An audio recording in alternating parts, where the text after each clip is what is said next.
ये छात्राओं, पिछली कक्षा में अपन ने मनु की षाड्गुण्य नीति का अध्ययन करा था। आज हम राज्य के सप्तांग सिद्धांत का अध्ययन करेंगे। सप्तांग सिद्धांत किसे कहते हैं? राज्य के 7 अंगों का प्रतिपादन किया गया है मनुस्मृति में। 7 अंगों वाली राज्य के घटकों के लिए प्रकृति शब्द का प्रयोग किया गया है और राज्य की 7 प्रकृतियां बताई हैं मनुस्मृति में, उसी को हम राज्य का सप्तांग सिद्धांत कहते हैं। पहला, स्वामी। मनु ने अपनी मनुस्मृति में राजा के लिए किस शब्द का प्रयोग किया है? स्वामी शब्द का प्रयोग किया है। इसका अर्थ क्या है? राज्य की समस्त व्यवस्था में राजा को सर्वोच्च स्थिति प्राप्त होती है। मनु के अनुसार राजा के बिना राज्य की कल्पना भी नहीं की जा सकती। राजा को प्रशासनिक क्षमता, दायित्वों के प्रति अटूट निष्ठा तथा समस्त नैतिक गुणों से युक्त होना चाहिए। राजा में विनय, विवेक, शास्त्र ज्ञान, समय के अनुकूल व्यवहार करने की योग्यता, प्रजा के पोषण और रक्षण की क्षमता, शत्रु और मित्र का ज्ञान, शत्रु की त्रुटियों को समझने की शक्ति और चापलूसी में न फंसने की जागरूकता। राजा को राज्य के हित में आवश्यकता अनुसार सभी प्रकार का कार्य करने की छूट है, परंतु उनका विचार है कि राजा का व्यक्तिगत आचरण श्रेष्ठ होना चाहिए, उसे संयमी और चरित्रवान होना चाहिए। तो जो महत्वपूर्ण केंद्र बिंदु है वो कौन है? स्वामी। दूसरा हमारा क्या आता है? मंत्री।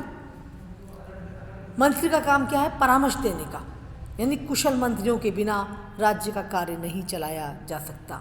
राजा के द्वारा सुयोग्य मंत्रियों से परामर्श प्राप्त करते हुए ही राज्य का कार्य किया जाना चाहिए।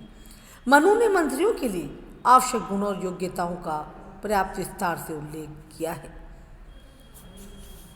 तीसरा हमारा आता है पुर। पुर का अर्थ क्या बताया उन्होंने? किला। यानी किला कैसा होना चाहिए? पूर्णतः सुरक्षित होना चाहिए, उसमें रक्षा हो, भरण पोषण की उचित व्यवस्था होनी चाहिए।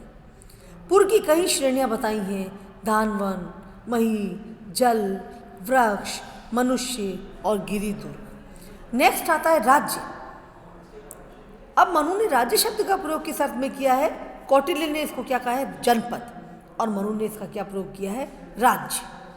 कौटिल्य का सप्तांग सिद्धांत था, उसमें उन्होंने जनपद शब्द का प्रयोग किया है और इन्होंने राज्य शब्द का प्रयोग किया है। इसका अर्थ क्या है? यानी राज्य की भूमि और उसमें निवास करने वाली जनता। यानी उसके राज्य शब्द का यहाँ पे क्या अर्थ है? राज्य की भूमि और निवास करने वाली जनता।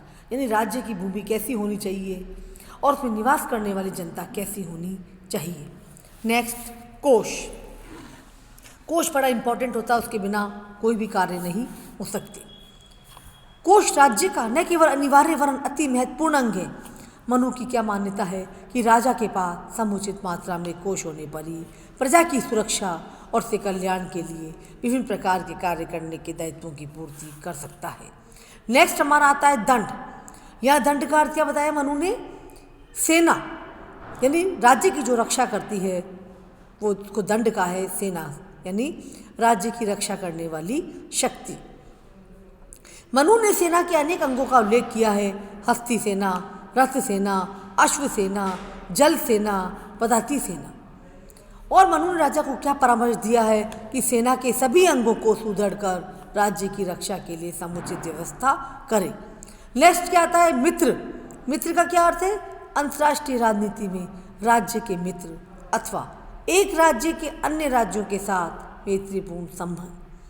मनु सहित प्राचीन भारत के समस्त राजनीतिक चिंतन में इस बात पे बल दिया गया है कि राज्य अपनी रक्षा और अन्य उद्देश्यों की पूर्ति कर सके। इसके लिए अन्य राज्यों के साथ उसके मैत्रीपूर्ण संबंध होने चाहिए। ये मित्र ऐसे होने चाहिए जो कठिन परिस्थितियों में भी राज्य और राजा का साथ दे सके। यानी मित्र की पहचान कब होगी? मनु क्या कहता है कि मित्र की पहचान कब है? कठिन परिस्थितियों में मालूम पड़ता है कि राज्य और राजा का साथ दे, तो उनको पहले से ही मित्र की पहचान होनी चाहिए। यानी परेशानी आने पर मित्र उनके साथ न दें, तो मित्र की पहचान भी बहुत जरूरी है। राज्य का सबसे महत्वपूर्ण अंग स्वामी है और महत्व के क्रम में दूसरा स्थान मंत्री है, अर्थात राजा के द्वारा मंत्री या मंत्रीगण की सहायता से कार्य किया जाना चाहिए, क्योंकि परामर्श का कार्य कौन करता है? मंत्री। शासन व्यवस्था के सुचारू रूप से संचालन के लिए राज्य की अन्य प्रकृतियों को सुदृढ़ रखते हुए उनका समुचित उपयोग किया जाना चाहिए। मनु ने राज्य की प्रकृतियों की तुलनात्मक वरीयता का निर्धारण किया है, लेकिन ऐसा करते हुए इस बात पर जोर दिया है कि ये समस्त प्रकृतियाँ राज्य के लिए नितांत आवश्यक है और ये सब प्रकृतियाँ एक दूसरे पर निर्भर है। मनुस्मृति के 7वें अध्याय में ये स्पष्ट रूप से कहा गया है कि जिस कार्य विशेष की सिद्धि किसी भी प्रकृति विशेष से होना संभव होगी, उस प्रकृति को उस विशिष्ट कार्य के संदर्भ में श्रेष्ठतम माना जाना चाहिए। तो ये मनु के राज्य के सप्तांग सिद्धांत की 7 प्रकृतियां हैं जो मनुस्मृति में बताई गई हैं। स्वामी, दूसरा मंत्री, तीसरा पुर, चौथा राज्य, 5वां कोश, छठा दंड या सेना, 7वां मित्र। थैंक्स।